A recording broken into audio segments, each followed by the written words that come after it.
KO debate series. We lit tonight. Y'all come through, man. Y'all know how we gonna show up and show out. See y'all all in the building.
Yo, what's going on, everybody? What's going on, man? It's your boy KO, Knockout Boxing, KO 86, Knockout Boxing 86, whatever you want to call me. And we are back for another episode of the Morning After Show. I got my OG KQKC backstage.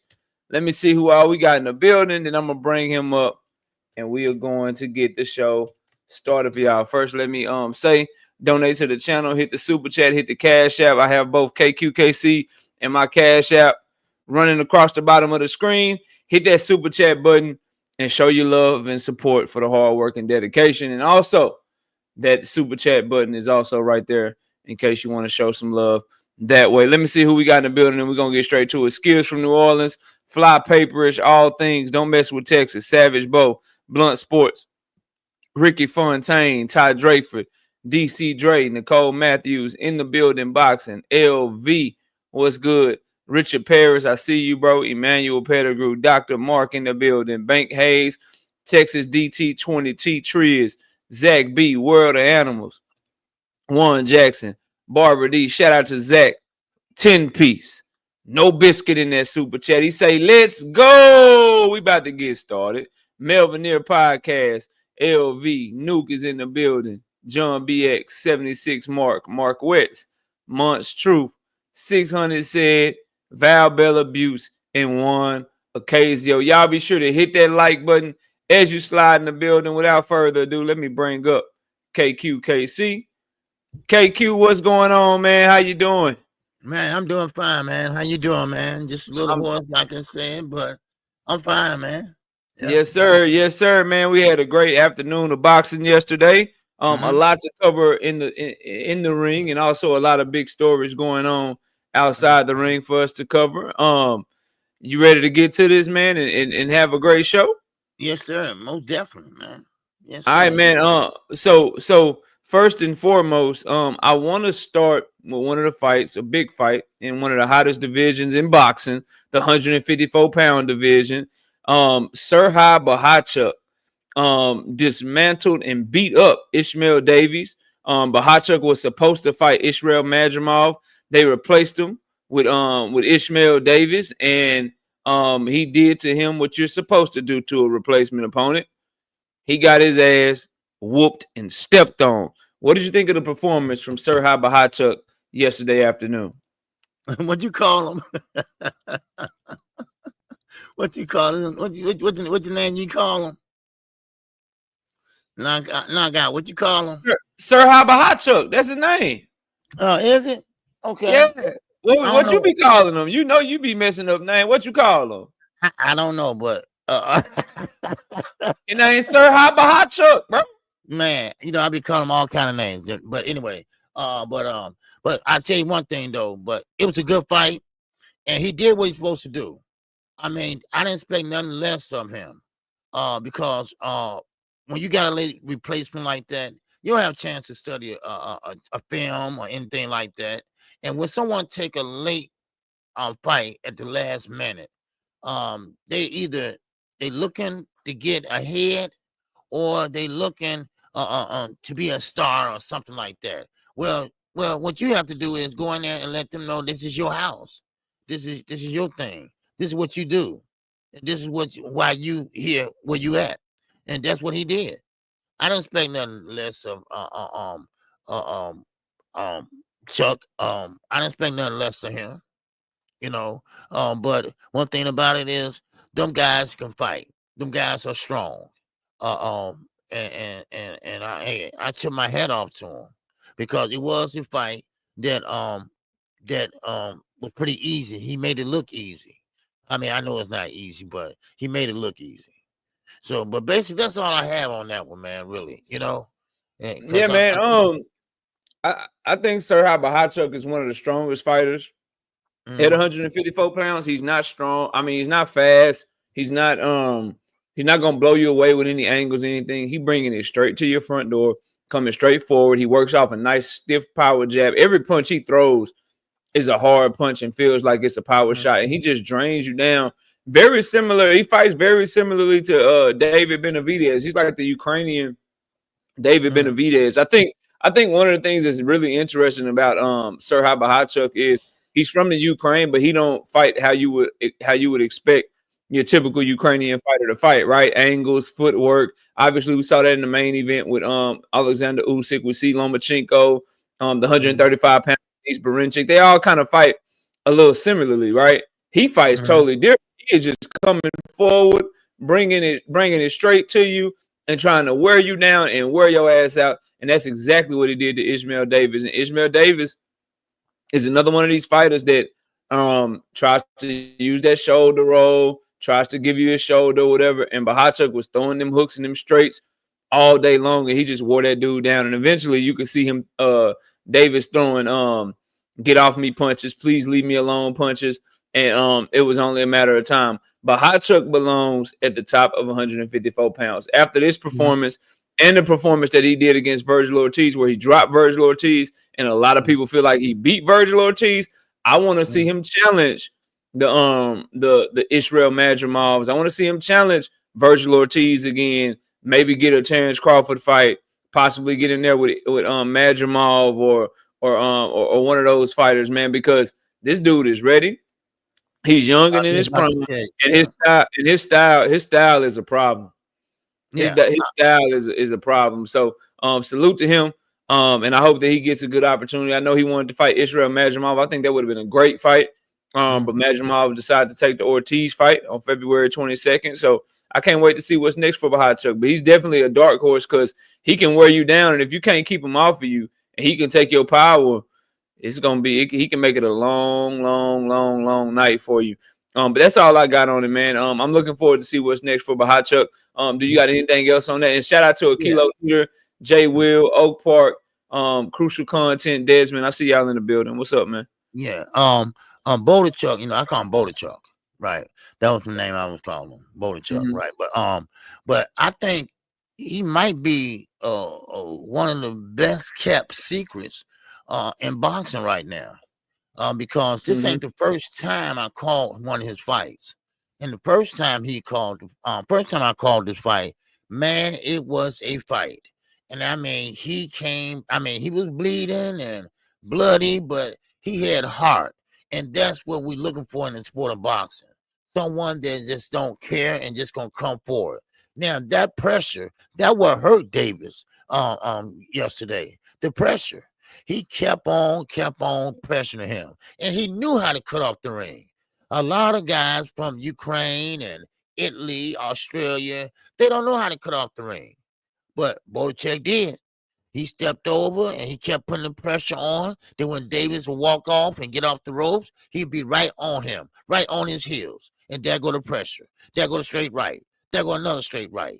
And and then I think Davis' team knew that he just couldn't take no more. And they stopped the fight. So I thought he quit on the stool, but he didn't. So but yeah, I think we're gonna hear a lot more from this young man. So, Okay, yeah, I like Bahachuk, man. I can't wait to see what's next for him. You Boa Chuck, Nunchuck, whatever his name is. One of us got it right. I don't know, but I thought it was Bahachuk.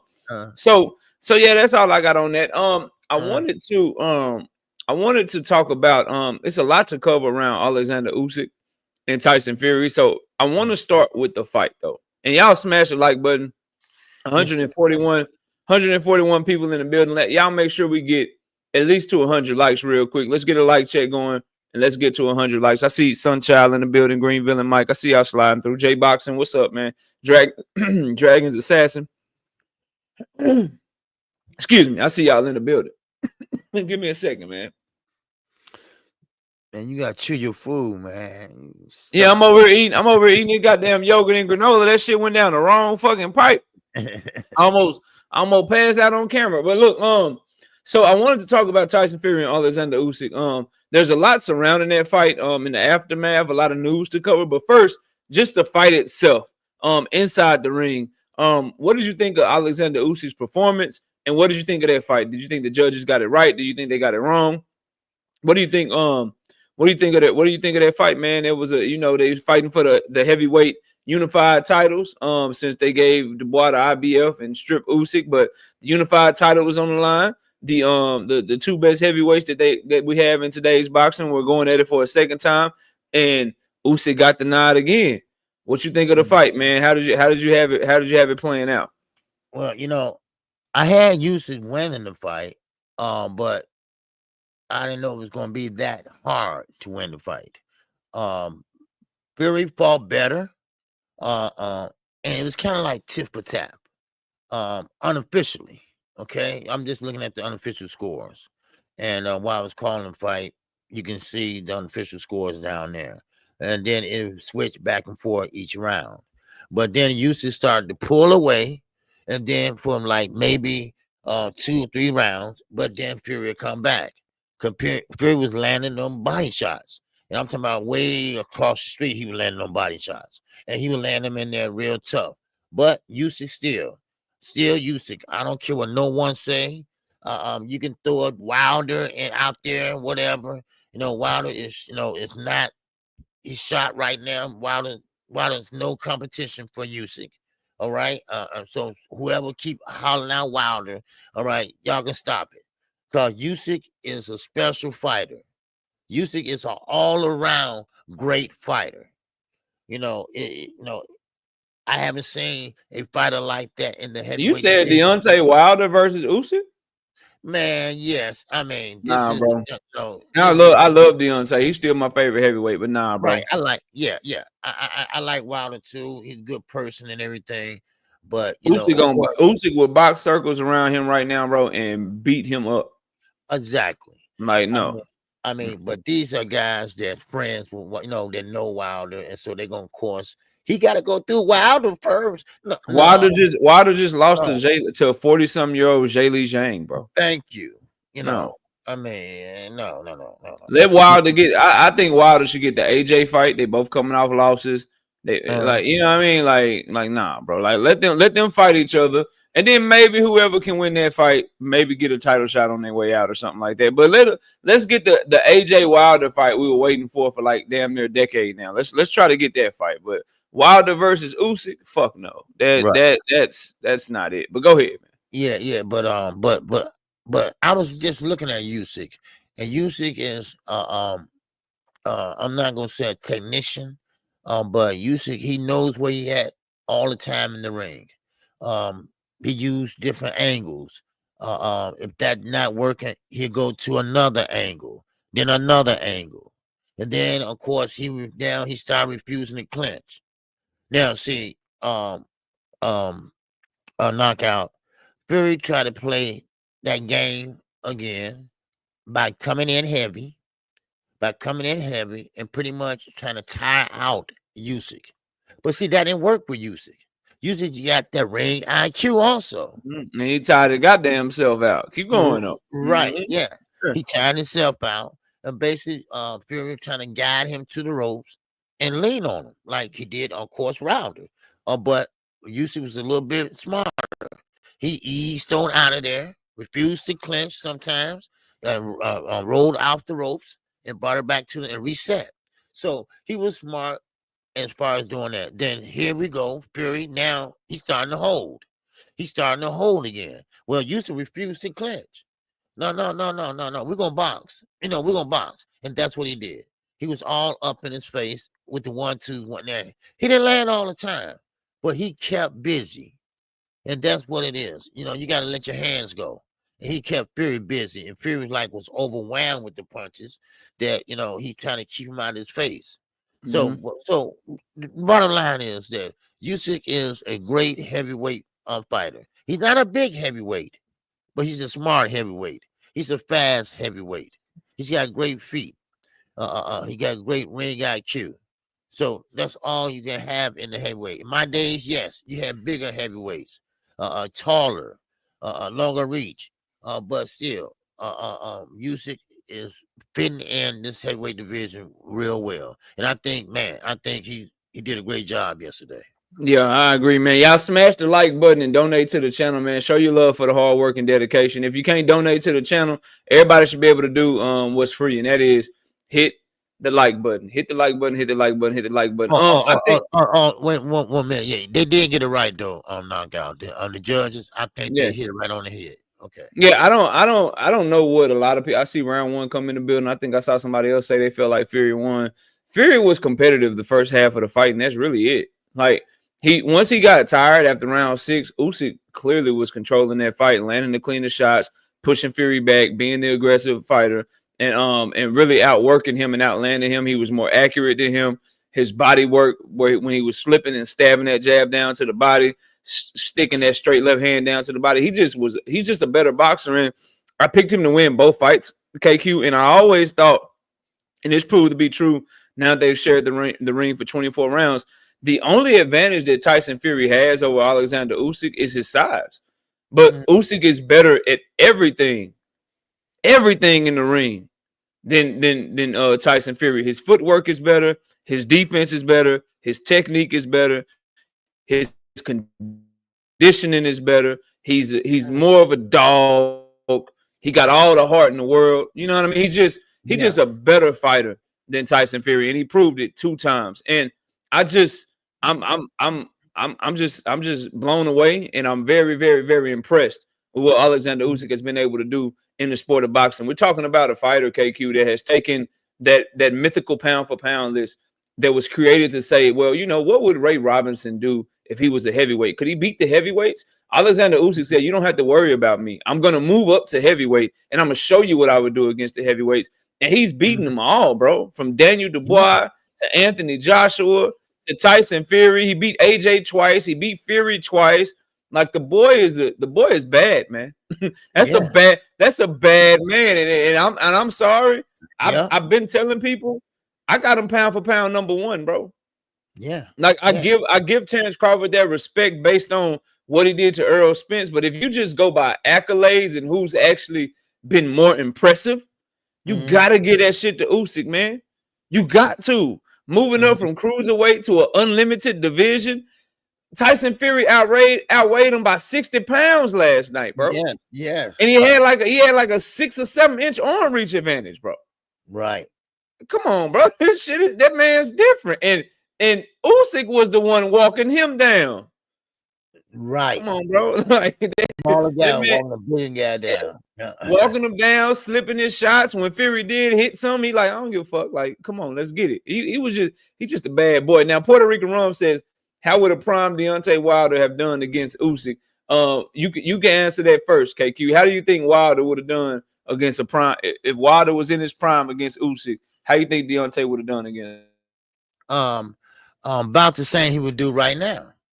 Because you have to look at it. Look at Deontay Wilder as a boxer. He's not. Deontay Wilder has one thing going for him, and he has knockout power. He has one arm. He's a one-arm fighter.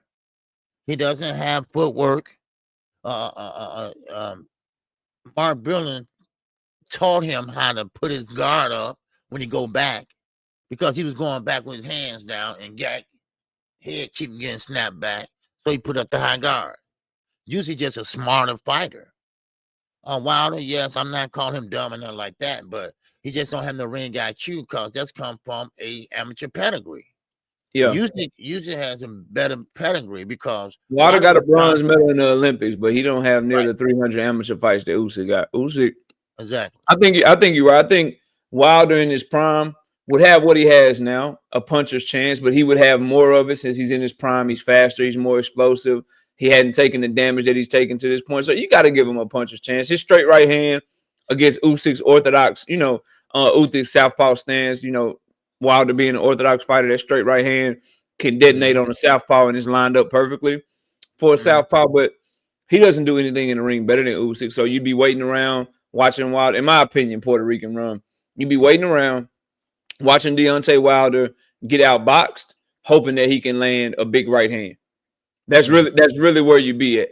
And then he'd have to land it off his back foot because Usyk would be pressing him with his footwork, his feints, and his angles. So it'd be hard for him to time Usyk. So I think Wilder would have a puncher's chance right now, and he have a puncher's chance in his prime. He would just have a better chance of getting that punch off in his prime because he's younger, faster, stronger, more athletic. But it's still a puncher's chance versus a fighter that does everything in the ring better than him, in my opinion, bro. In my opinion. Shout out to Akilo Nita being a member for almost 2 years. He says the AI judge had it 118, 112. And then Teach wanted us to talk about that too. Teach said, what did you think about the AI scoring? What do you think of that, man? The AI score, I think the AI, because they had an AI judge. So you had the 3 judges. I didn't know that. Yeah, you had the 3 judges. Then they showed the AI judge. They had an artificial intelligence judge. That artificial intelligence judge scored at 116, 112 for Oleksandr Usyk. What do you think of AI judging in boxing? I think there's some pros and some cons to it, but I'll give my thoughts after you. What do you think? Well, I'm kind of like a pros and cons, yes. But artificial intelligence, they're just going by probabilities. Punches thrown. So it's like a mathematical, and you're coming up with the formula. You're coming up with the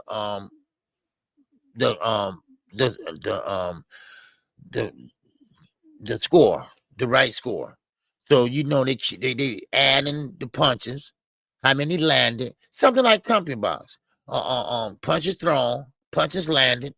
Then they probably take away this or add on the punches landed versus the rounds, and it's all bullshit. But basically, I mean, it could be helpful.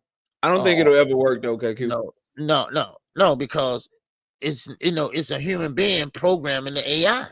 Well, not programming, but feeding into probabilities.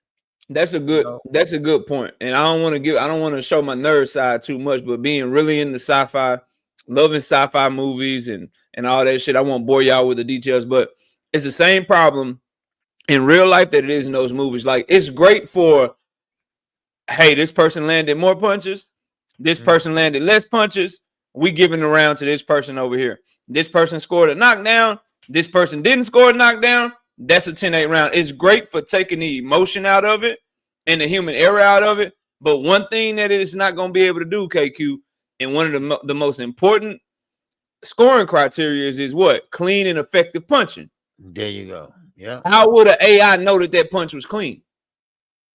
How can the AI know if that punch affected the fighter more? So if I land 2 punches, but you land 1, how does it know that my 2 punches weren't more effective than your punch? Like, what if you land 1 and it knocked my head all the way back and fucked me up, but I landed 2? But the AI is like, oh man, KO landed more punches, so I'm gonna score that exchange for KO. It just don't go that way. I just think You can never have AI in it, bro, because it's just gonna be too much. You got to have that human aspect of being able to watch the fight, see what punches are effective, see what punches landed better. Like I ain't fucking with it. I'm not fucking with the AI shit, man. I'd rather, if they want to fix it, forget the AI. I've been saying this, and we've been doing this show for a long time. The best way is to, in my opinion, make all the judges do like a scoreboard system where they got to tell you who they scored it for each round and make them watch the fight from all the same angle. They should all be watching it via the TV angle. Whatever we watching on TV, that's what they should be watching too. So there's no confusion about what punch landed, how they saw the fight.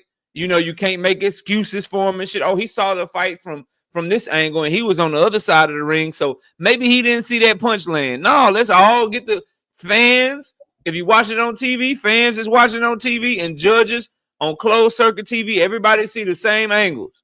So they can't act like they saw some shit we didn't see when we screaming robbery and shit. Like, so that's where I'm at with it, man. But I think it's a neat little trick. At least I would say this.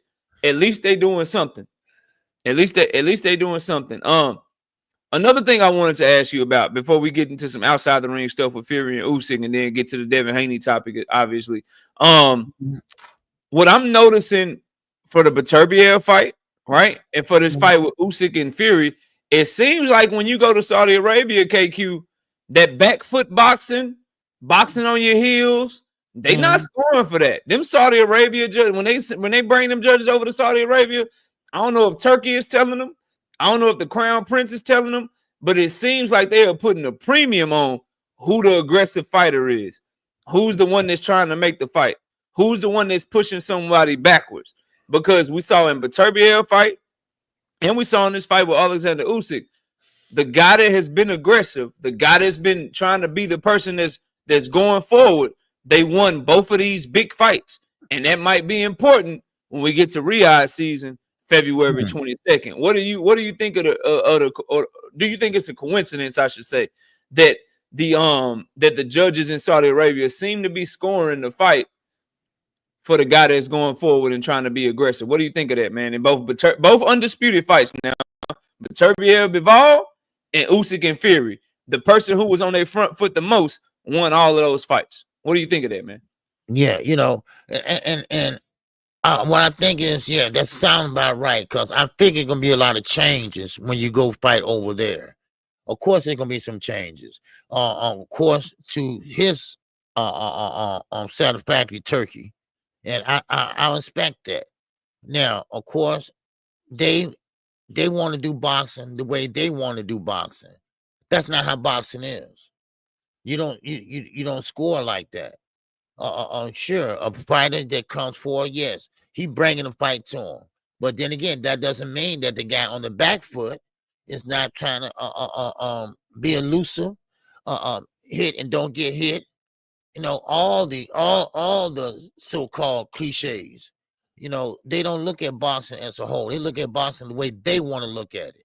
They want to run boxing the way they want to run it. I mean, how is that, satisfactory and fighting in the middle of the day on a Saturday? They want PBC to join the ranks too, and I want to get, I want to be preaching here, but I mean, I think it's, it's real dumb, bringing people over there to fight, but you get paid, but you got to be a champion, this and that, but nobody gonna come see you though. But still, they can watch you on TV. No, that's dumb. So, you want to score the fights the way you want to score, then you start your own league. How about that?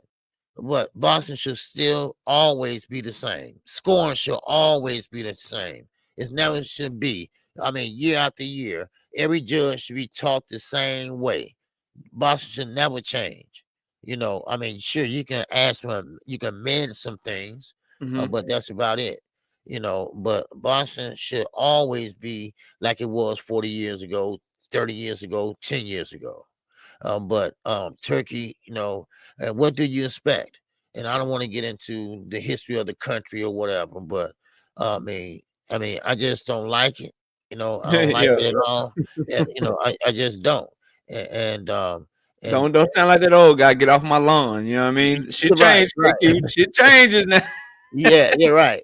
You know, you know, sometimes, you know, you gotta, you gotta adjust But what you say. it could be like that. It could be like that back in the day because you were getting a better product. The fights that people were supposed to get, we were getting those fights. Now you gotta have the entertainment up, and I think because people ain't fighting each other like they supposed to, bro. Right. So they scoring the fight for the ones that's actually trying to make the fight because they trying to encourage you to fight instead of going in Right. there and doing, you know. Well, you know, maybe you got a point there. Maybe they're trying to say, okay, look here, okay, you lost that fight because you didn't want to fight, or you're not engaging. But knockout. What about the guys that don't fight like that? Shit, What they're about gonna have to guys change like? the way they fight. Okay, well, okay, Shakur Stevenson, perfect. Kind of like, yeah. Look, man, kind of like basketball. Remember, basketball used to play in the paint. Used to have centers and shit. Ain't no centers no more. You better learn how to shoot. Yeah, obsolete. Yeah, ain't no more. Yeah, you better learn how to shoot. Shit, we shooting threes now. The fans want to see threes. They want to see dunks. They want to see fast pace, 100 points. That's what we doing now. Same thing for boxing. Shit, look, man, we the 17th most popular sport. Fans not buying pay-per-views like they used to because of streaming services. Right. You motherfuckers better entertain them because we got a lot more competition now. Yeah. So shit, I think that's what it is. And Shakur was who I was thinking about when I said aggression and moving forward and how they've been scoring in fights over there. He better not go over there. He go over there and he performed like he did against Edwin. And Schofield is having moments and making the fight and moving forward. Shit could get dicey, man. That's what I'm saying. She could get real dicey out there in Saudi Arabia, bro. Yeah. He'll lose. That's why I say Eddie. That's why I say Eddie trash. How you sign somebody like Shakur and then send him overseas, just like he did? You saw what happened to Jaleel Hackett, man. Yeah. So but look, so when in this big fights like this, you obviously got winners and you got losers, and you got to talk about what's next. Let's talk about Tyson Fury because Tyson Fury is not happy. He said he won the fight. This is what Tyson Fury had to say, man. He said, yeah, I was quite confident. I thought I won that fight. I thought I won both fights. But now I have got 2 losses on my record now. Again, I always believe until the day I die, I won that fight.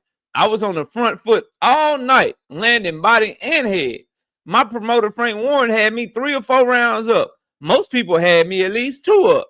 Always be a little hard done by it. Not a little, actually, a lot.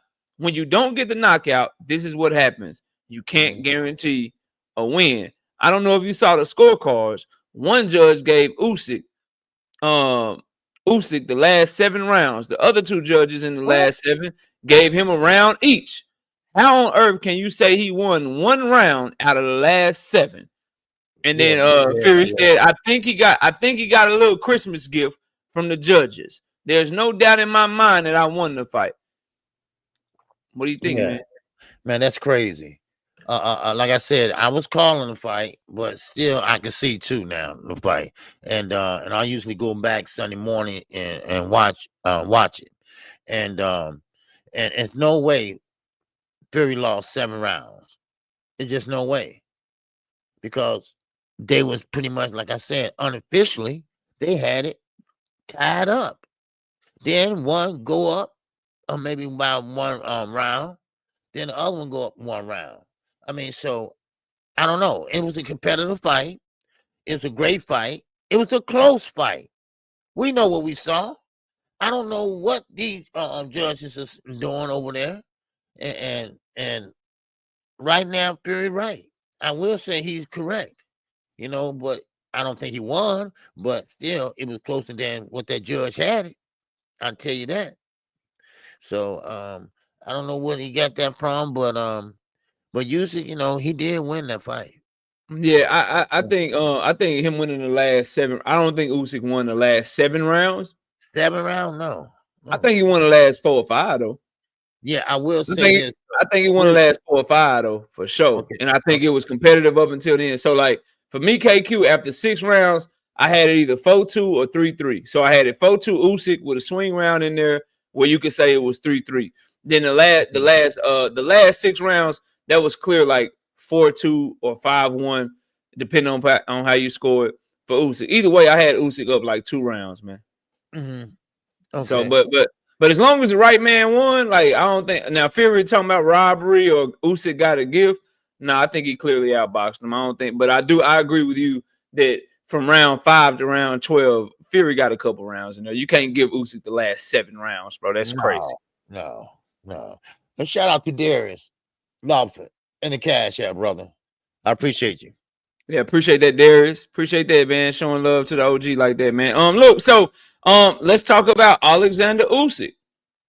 He couldn't even enjoy his money. He couldn't even enjoy his moment, KQ. Mm-hmm. And for the record, KQ, you said the unofficial scorecards.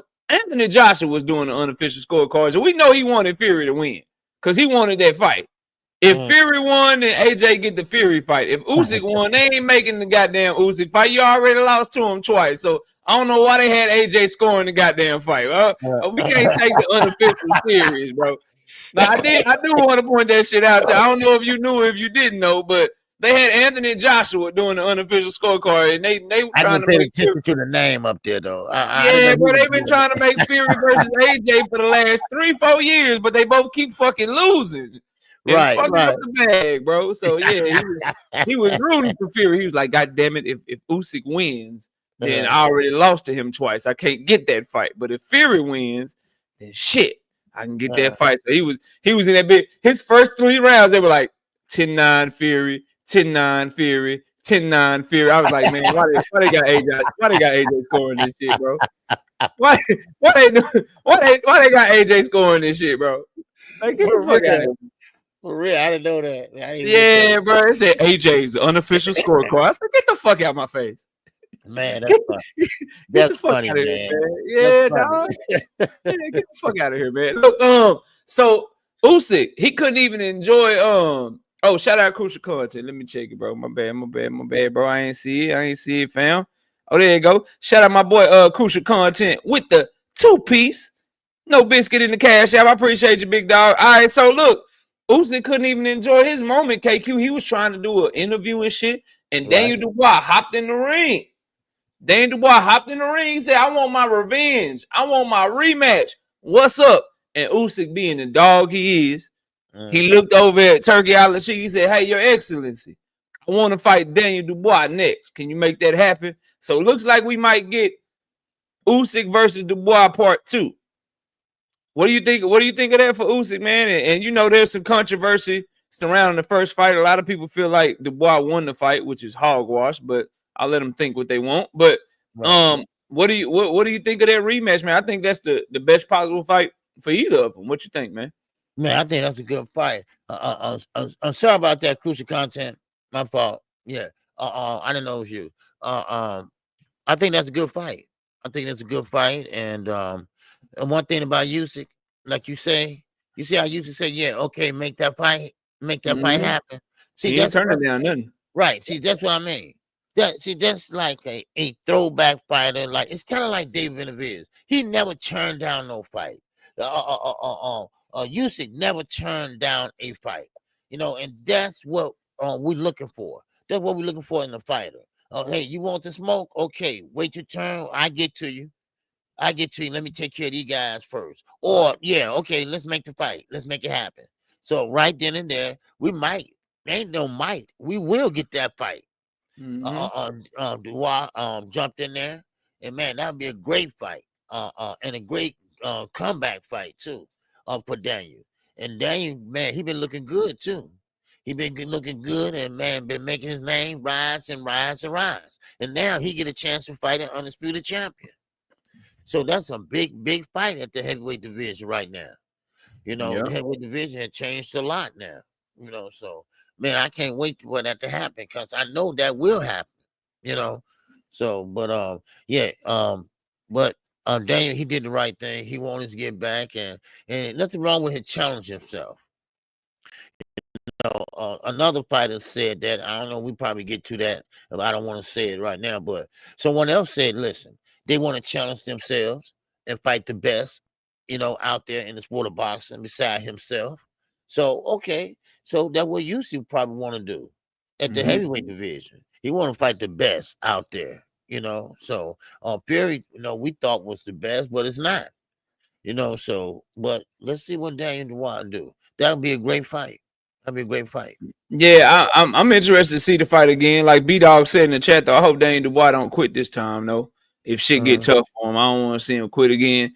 And but it's kind of one of those things. Daniel Dubois is stiff, very powerful young man, got big power. He don't have the feet, he don't have the boxing skills or the ring IQ to do anything with Usyk. So you just be waiting to see basically if Daniel Dubois can land a big shot on Usyk. Can he land a big shot? Can he hurt him? And can he stop him? Like that's really it. Other than that, he got no shot to outbox him. He got no shot to outlast him. And he could end up getting stopped again if Usyk really turn up on him and press the issue on him. And Daniel Dubois is having trouble with them feet again. It could get really, really ugly, man. Really, really ugly. Another interesting topic, and Bird 101 just brought it up.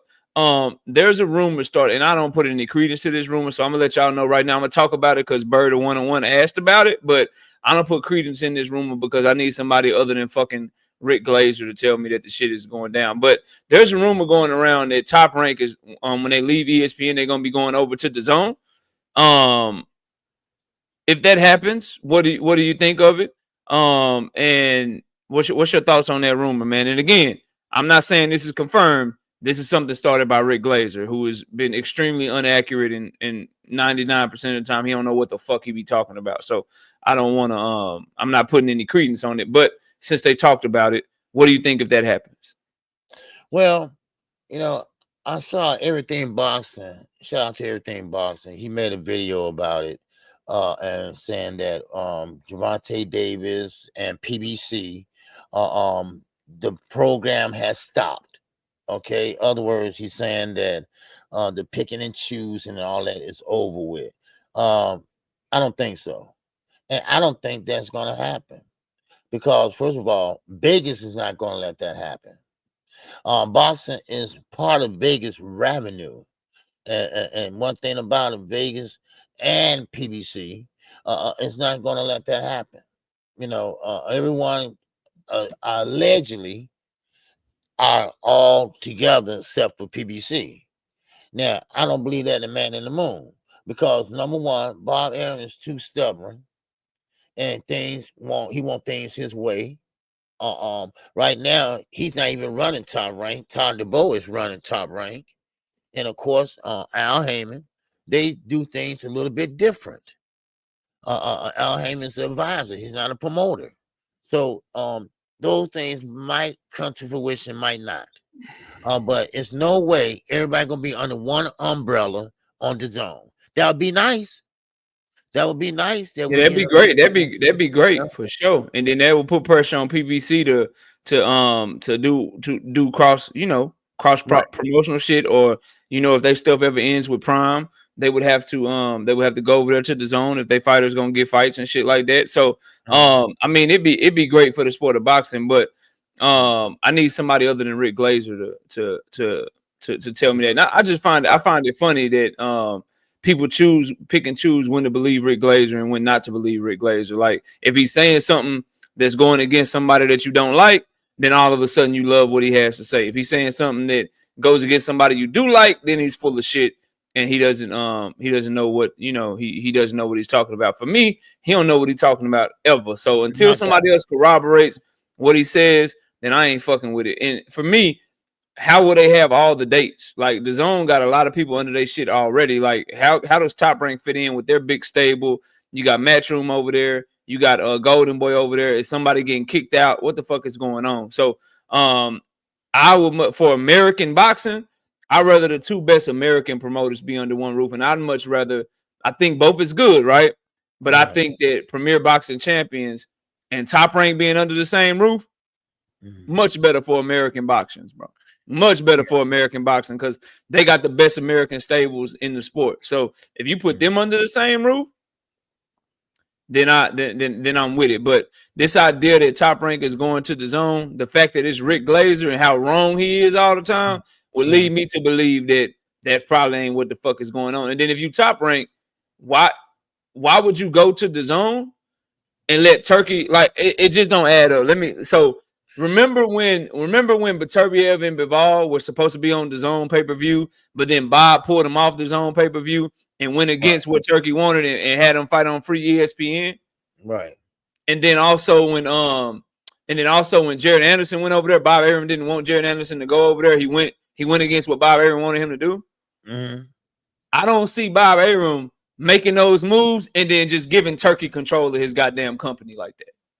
No. Like if he's already doing that stuff, then now he's gonna say, all right, fuck it, I'll just give you control. I don't buy that, bro. I don't buy that. I think we just gotta wait and see. I don't know what they're gonna do, but their shit is up this summer, so expect an announcement soon.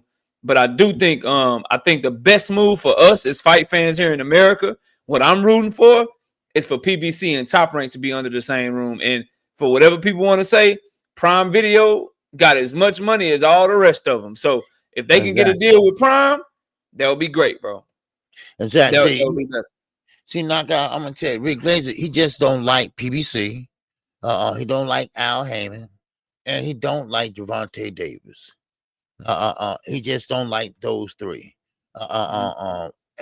As a whole, he used to work for Oscar De La Hoya, and he thinks he knows a lot, but he doesn't. He knows someone in the radio field or something like that. That's about it. But he's a has been and always been a gopher when he was doing things, and so he's gonna hate, and the only thing you can do is just prove him wrong. And but yeah, that would be good, and that'd take away the size of the streets also. It still wouldn't know, because all the fights that we want to see is still involve some sort of PBC fighter for the most part. So until they all come, even if Top Rank go over there, I think Top Rank and Matchroom, Top Rank and Golden Boy, like they don't have, like Top Rank has a lot of 135 and 140 pounders, right? KQ. Right. Well, we want to see all those guys fight Tank. Right. So you still got to fuck with PBC. Matchroom has all the little dudes, like all the little small guys and shit. You know what I mean? And heavyweights and shit. Top Rank, like I'd rather have my American companies fighting in fucking America under the same roof. I don't give a fuck about Matchroom. Golden Boy ain't got a stable at all. So it is what it is, bro. Let's just but it'd be better for the sport if we could get everybody under one roof. I just don't see that shit happening, bro. I don't see that shit happening. And like J Main said, Bob Arum himself has already said that they not looking to do what the fuck that people are saying that they looking to do. Because he said he want to look at having multiple network outlets that he can fuck with. So just going exclusively to the zone, I don't know if that shit's happening or not. We'll see. I can't wait to see what happens. And it's a lot of people rooting against PBC and rooting against Tank Davis and rooting against what Al Heyman stands for. And I'm gonna keep rooting for him, bro, because this shit, like the fact that people want to see him fail, that shit's crazy to me. I don't understand it, man. But shout out to NHA2 with the 5-piece in the super chat. Off topic, but what do y'all think about Stanionis saying Boots' team never reached out to them for a unification? What you think of that, KQ? They don't think he's big enough. They don't think he's good enough. We believe that Bud will run right through him, so Bud pretty much is not focused on that. Bud Crawford is focused Boots. I'm sorry, Boots. Boots is not focused right now on Stanionis. He wants to unify. This is what he's saying.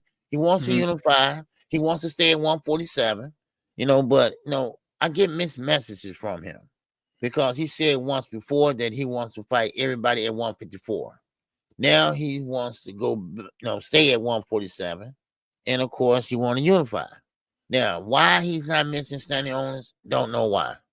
But right now, his main concern is the champions with the belts. And he want to start off, I believe.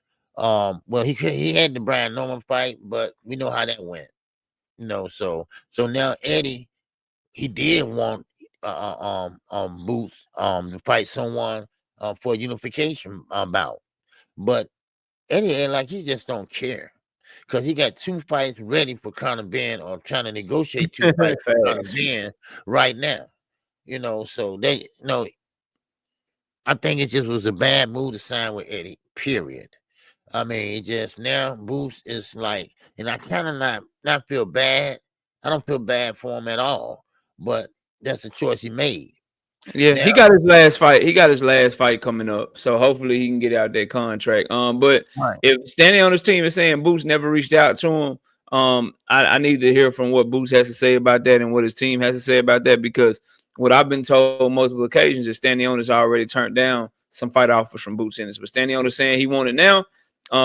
But Stanionis has a fight coming up, and people always, I tell y'all all the time, fighters always want smoke, and they always willing to do everything when they already fighting somebody else. Stanionis is already fighting his mandatory and shit. So I'll take that with a grain of salt until he's free and he's available to fight.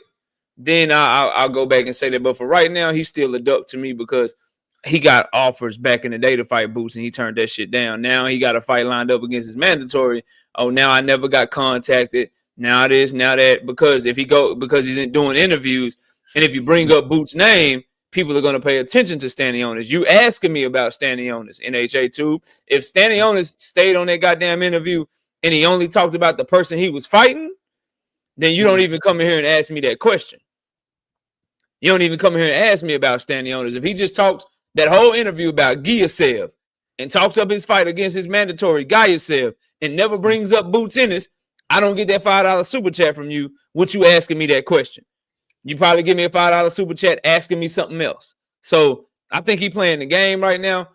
Wake me up when he get done with his fight. If he wins it, wake me up a week or two later if he's still calling for the Boots fight. Then wake me up and then we can have a conversation about it. But when these fighters get to talking all that shit, when they got a fight lined up, I always take that shit with a grain of salt, because all these B-side ass fighters is playing from the same handbook. Whether it be you the B-side to Boots, you the B-side to Tank, you the B-side to Canelo, you the B-side to Earl. They all reading from the same goddamn playbook. Oh, I got a fight coming up. Let me act like the A-side ducking me. Let me call his name out. Let me act like the only reason I'm fighting this other dude is because he didn't send me an offer. Like, it's the same shit, bro. Stanionis is no fucking different. So that's where I'm at with it, man. You got anything else on it before we get to Devin Haney and them, man?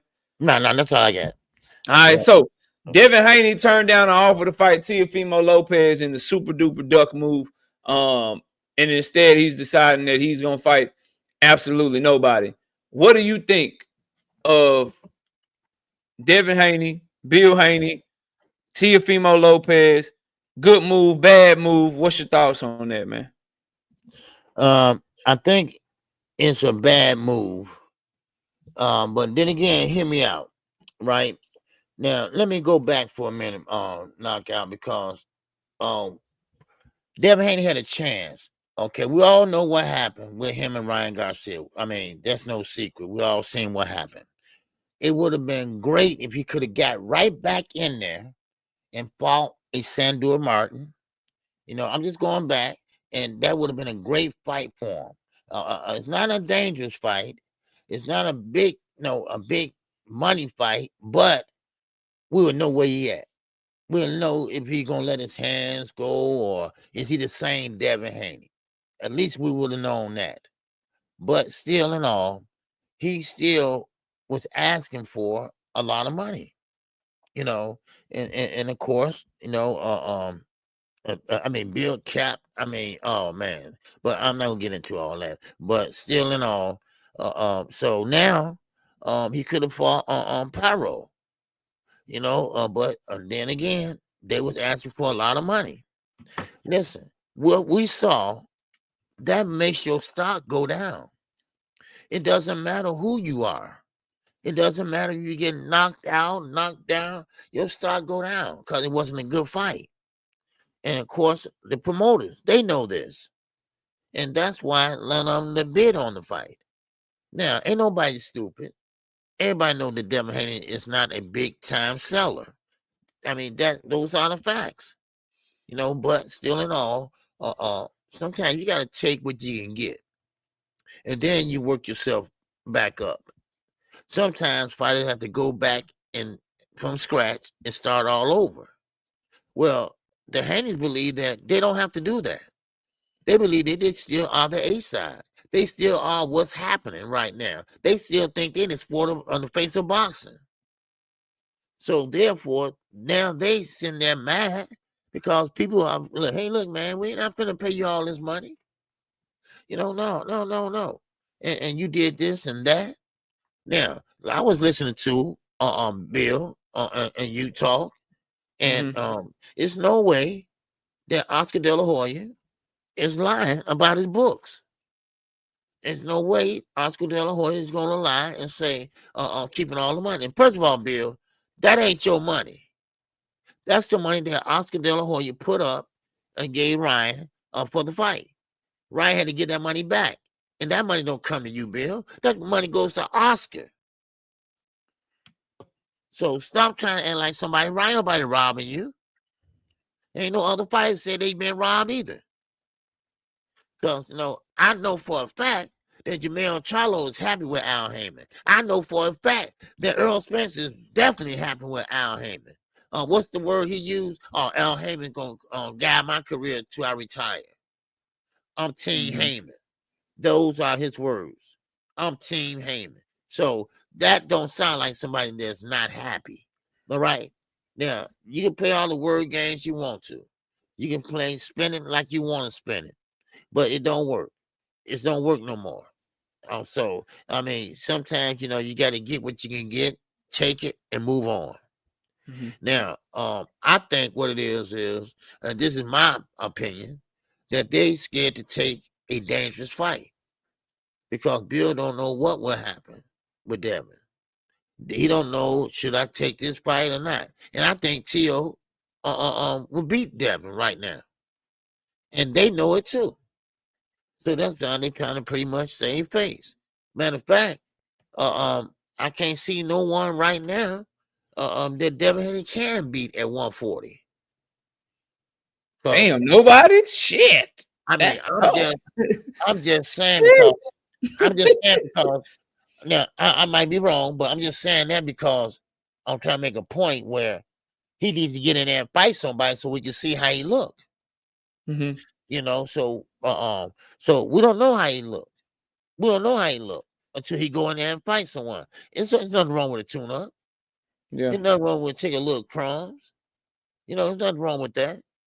I think that. Oh my bad. Go ahead. No, go ahead. I think that I want to see Devin Haney fight more than his fans. Number one. Yeah. Number two, numbers, A side, B side. If Devin was doing the numbers that he claims he's doing or his fans claim he's doing, then promoters wouldn't treat him the way that they treat him. If he did great with Lomachenko, then they wouldn't treat him like this over at Top Rank. If he did numbers over at Matchroom like y'all claim he did with Regis, then Matchroom wouldn't treat him the way that they treat him. If he did numbers with Oscar De La Hoya the way y'all claim he did with Oscar De La Hoya, then they wouldn't treat him this way. People would have bid on his fight. People would have wanted to been in the Devin Haney business when he was on the free market. They just didn't want to.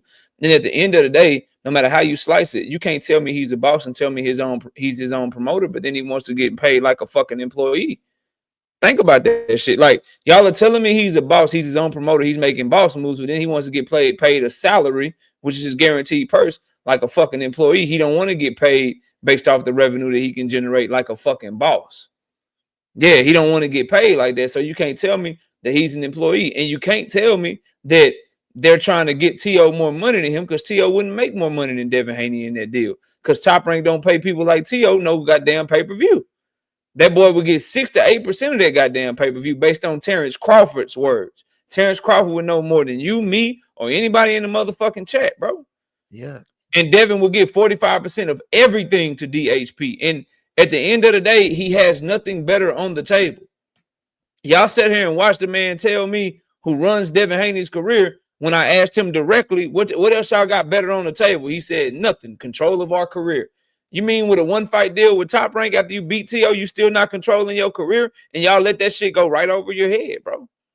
All because of your love for that man and how much you want to just root for him and how much you're willing to wash his dirty drawers. And seem like some of y'all are drink his goddamn bath water, bro. At the end of the day, I watch y'all call Brian Norman Jr. a duck for what happened with Boots Ennis. I watch y'all call Boots Ennis a duck for what happened to Virgil Ortiz. But Devin Haney can do the same goddamn thing, and y'all will sit up here and y'all will cap for that shit, bro. Like, do you want to see the best possible fight that you could see at 140 pounds? Or do you just want to sit up there and suck somebody off because they're your favorite fighter, bro? Teofimo versus Devin Haney is the best fight we could get at 140 motherfucking pounds, bro. And he turned that shit down on some ego shit. And he blaming Teofimo for it when Teo ain't even the one he doing business with. He a boss, right? That's DHP and Top Rank money. Teo ain't doing none of that shit. Teo ain't putting up no money for the fight. It ain't gonna be no Teofimo Lopez promotions on the goddamn banner. That shit gonna say Top Rank, and that shit gonna say motherfucking DHP. And then I gotta watch dumbass people in my chat. Why would you tell Dev to take a lower split than Teo? Teo not getting the split, goofy. Right. Like, how many times I gotta explain it to you, bro? Teo does not get the split. Top Rank does not pay Teofimo pay-per-view money. Top Rank is getting the split. And DHP. I played the video for you, and you watched the whole video yesterday, and you playing dumb because you want to suck Devin off. Yeah, you want to suck him off. I understand, bro. He don't get nothing. Top Rank get 55%, and they give 6 to 8% of that to Teo. Top Rank gets that 55%. Are you telling me Top Rank don't deserve more money than DHP? All because you want to take up for a fighter, but not because you want to see fights. Y'all don't want to see fights for real, bro. Y'all just be capping. Y'all just be capping like a motherfucker. That's the best possible deal, bro, that he could possibly get right now. A pay-per-view fight with Teofimo Lopez, big time, in fucking Madison Square Garden or in the USA somewhere. There's nothing bigger for him. Nothing bigger for him, bro. He don't have nothing else on the table. Nothing. And y'all over here capping for that shit, man. Y'all don't want to see these fights for real, bro. Y'all do not want to see these fights for real. Joseph, go watch the video, bro. Terrence Crawford exposed it all, dog. Top ranked fighters do not get no motherfucking pay-per-view, fam. They don't get pay-per-view. Top Rank takes 94% of the pay-per-view, dog. So the deal that Top Rank is making is like, yo, we putting up all the money, so we get 55, you get 45. We'll pay all the fighters. We'll pay for the marketing. We got the network deal. Don't worry about what we paying Teo. And y'all are over here saying he shouldn't take that fight because he the A side. But ain't nobody treating him like the A side y'all claim he is, bro. No one's treating him like that. I don't give a fuck how you feel about him. I don't care how I feel about him. I don't care how KQKC feel about him. What matters is how Matchroom feel about him. What matters is how Top Rank feels about him. What matters is how Golden Boy feels about him. What matters is how PBC feels about him, bro. And they all are telling you they don't market him or they don't value him the way y'all do. So I want to see him fight so I can see that shit. And I'm like, yo, they ain't valuing him, right? So you need to go take this motherfucking fight because it's the best fight you could get. He ain't going to get a better fight than motherfucking what he could get fighting Teofimo Lopez. There's not a better one out there, bro. I don't give a fuck what y'all tell me. Shout out to Akilo Neater with the 5-piece in the super chat. Devin got a lawsuit for mental and emotional distress, battery, and all kind of weak shit. He got to drop the lawsuit to fight or it will be dropped. Shout out to John BX with the 10-piece in the super chat. Happy holidays to both of you and your families. You too, John BX. KO, that bathwater was a nasty left hook to the Haney clan. I'm just saying, bro, motherfuckers don't want to see him fight. They want to lie for him. I don't even want to read this shit. I don't even want to read this dumbass shit, but I'm gonna read it. Shout out to Boxer Hacker with the 5-piece. It doesn't matter how Top Rank allocates the 55% with Teo. Dev deserves a lion's share. Cap. Not accepting a bad deal isn't a duck. It's failed. It's not a bad deal, stupid. I don't know. I hate that I have to talk to you this way. It's not a bad deal. It's the best deal he could get. There's no better deal out there for him. Now watch this. Motherfucker gonna tell. Watch this, KQ. He's either not gonna answer the question directly, or he's gonna tell me, I don't know. We gotta wait and see. Boxing Hacker, what's the better deal he has on the table right now than that? Watch. Just wait for it. Watch this shit. What is the better deal he has on the table right now than what Top Rank is offering? Watch him tell me he don't know. And then we moving on to the next topic. Watch him tell me he don't know or we got to wait and see. Boxing Hacker, what better deal does he have on the table right now than what they were offering him to fight Teofimo? Watch this. He forgetting how to type. His brain is exploding right now in front of our eyes. Just wait. Just wait. You forgot how to type. Mm-hmm. What's the better deal he got on the table, bro?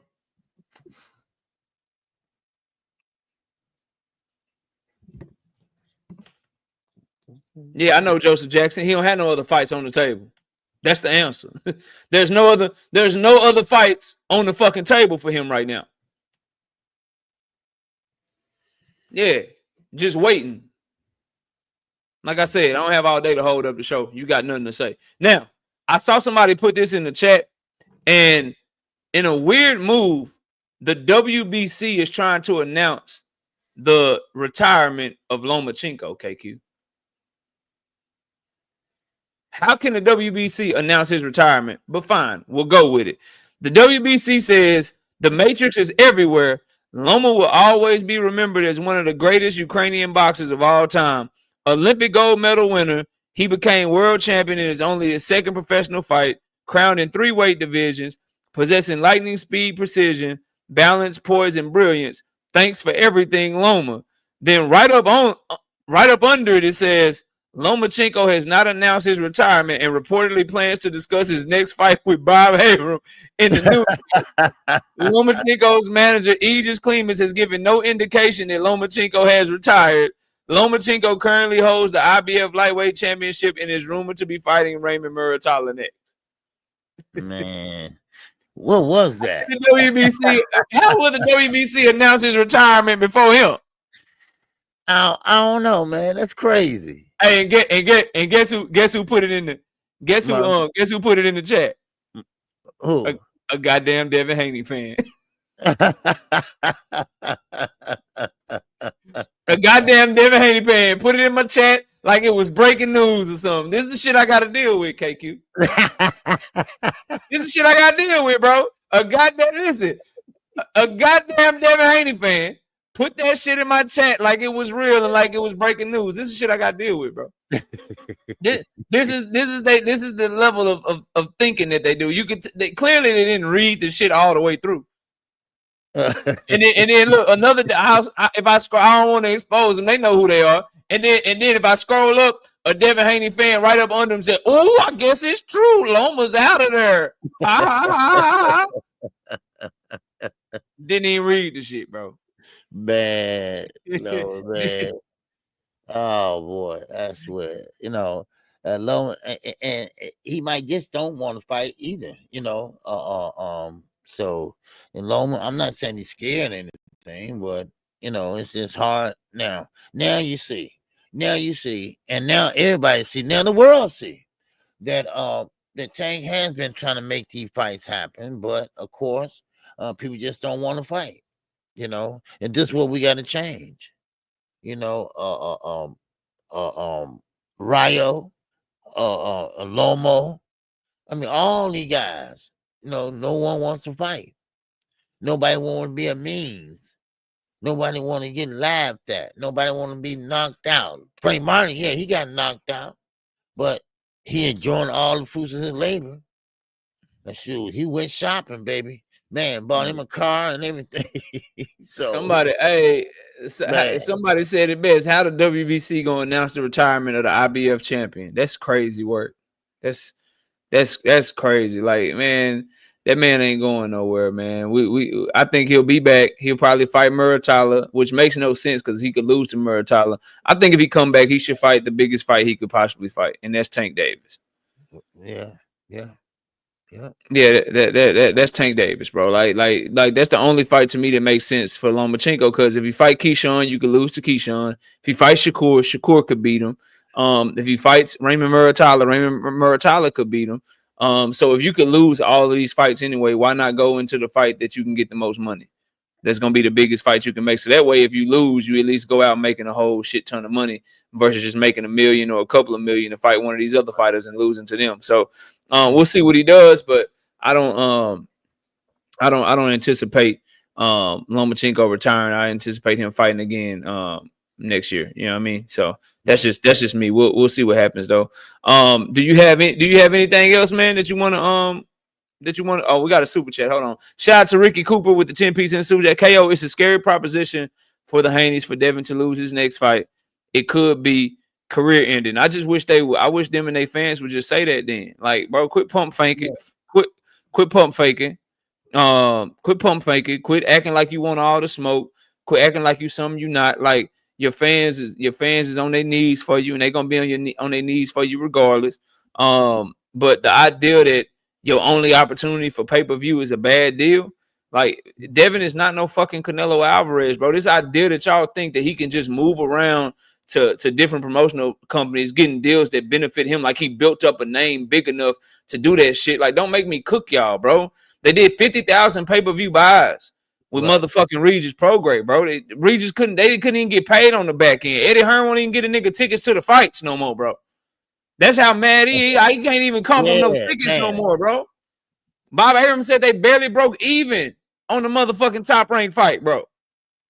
Golden Boy said, nigga, you don't sell. We paid you what we owe you. You do not sell. Get it through your head. You don't sell. And y'all run around here like he the A-side, bro. He can just put in, he should just get this deal. Man, ain't nobody giving him that shit. It ain't just Top Rank. Eddie Hearn him said, nigga, Liam Perot, you can fight him in Australia, bitch. We never got to the numbers. We never discussed numbers with Liam Perot. We did talk about making the fight, though. Man, y'all heard Bill up here, bro. Yeah. Get the fuck out my face, dog. Like y'all up here tripping. He can't even make this. How you know? This how you know it. This how you know it's some bullshit. He won't even be on pay-per-view with nobody but T.O. That's the only pay-per-view fight he can get. The fuck out of here. And then, yeah, man, shut up. Y'all just be quiet for the rest of the night, bro. For the rest of the morning. Shout out to Brian Oglesby with the 5-piece in the super chat. You always say what I be thinking. Great mind. You must have a great mind because great minds think alike. Shout out to Tunnel Vision with the 5-piece in the super chat. The way you lose to Tank is different from the other guys. He would not have his son see him get done like Leo and Frank Martin. That's probably one of them. That's probably a reason. It's probably a big reason, bro. Probably a big reason. I'll end it with this, KQ. At the end of the day, if it's a fair deal, if it's something that is good, the same way Boots Ennis should have took Virgil Ortiz, there's no reason that if Devin wants to get his marketability back, he want to get his name back, Teofimo Lopez is the perfect fucking opponent. Exactly. He turned that shit down, and there's not a better fight. I don't give a fuck who he fights at 140. There is no fight better at 140 than Devin Haney versus Teofimo Lopez. So I'm going to be on his helmet for not taking that fucking fight when you have nothing else on the table. That's it. That's all. You got anything else for the show, man? No, that's all I have, man. That's all I got. Yes, sir. Let everybody know when you're going to be live, man. I know it's the holiday season, so you're going to be live regularly next week. What you got going on? Yeah, I'll be live tomorrow. And yeah, I'll be live tomorrow and Wednesday. Okay. Oh, you're gonna be live on Christmas Day. That's what's up. Yeah. That's what's up, man. So you guys, I'm probably gonna be live tomorrow. It might be earlier than normal, so y'all just make sure y'all stay in touch with the community page, and then I'll probably do a live on Tuesday because I'm not gonna be live Wednesday, and then I'll probably make it up later in the week. So y'all just stay in tune with the community page. I'll still be dropping daily content on a daily basis. So y'all be sure to check out our daily content. If I don't see you guys, if you're traveling or if you got plans, Merry Christmas to everybody in the building. Happy holidays, Kwanzaa, whatever you celebrate, all of that good stuff. And we will see y'all live later this week. But we got all our picks right this week. So shout out to all the channel members. I hope y'all enjoyed the picks.